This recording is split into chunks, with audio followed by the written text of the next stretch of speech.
పుణ్యశ్రీ మందకృష్ణ మాదిగ ఆధ్వర్యంలో మాదిగ రిజర్వేషన్ పోరాట సమితి చేసిన త్యాగాల ఫలితమే సుప్రీంకోర్టు ఎస్సీ వర్గీకరణ న్యాయమేనని చారిత్రాత్మక తీర్పును ఇచ్చిందని చింతలపూడి ఎంఆర్పీఎస్ నియోజకవర్గ కన్వీనర్ మందగడ్ల ముత్తేశ్వరరావు తెలిపారు. చింతలపూడి పట్టణంలో స్థానిక ఫైర్ స్టేషన్ సెంటర్ లో మాదిగ రిజర్వేషన్ పోరాట సమితి నియోజకవర్గ కన్వీనర్ ముత్తేశ్వరరావు ఆధ్వర్యంలో సుప్రీంకోర్టు ఎస్సీ వర్గీకరణకు అనుకూలంగా తీర్పునిచ్చిన సందర్భంగా ఎంఆర్పీఎస్ వ్యవస్థాపకులు మందకృష్ణ మాదిగ చిత్రపటానికి పాలాభిషేకం చేసి కేక్ కట్ చేయడం జరిగింది. కార్యక్రమంలో ఎంఆర్పీఎస్ ఎంఎస్పీ ఎంఈఎఫ్ నాయకులు చవటపల్లి విజయ మాదిగ, సొంగ నక్షత్రం మాదిగ, కొలికిపాము హైమావతి మాదిగ, చౌటపల్లి అరుణశ్రీ మాదిగ, శోభారాణి మాదిగ, ఎంఈఎఫ్ నాయకులు సురేష్, విజయానంద్ పలువురు నాయకులు పాల్గొన్నారు.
ఎటువంటి అధిక ఉన్నత అధికారులు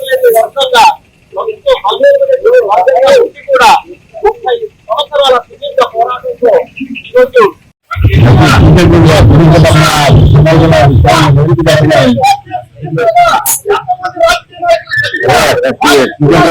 అందరూ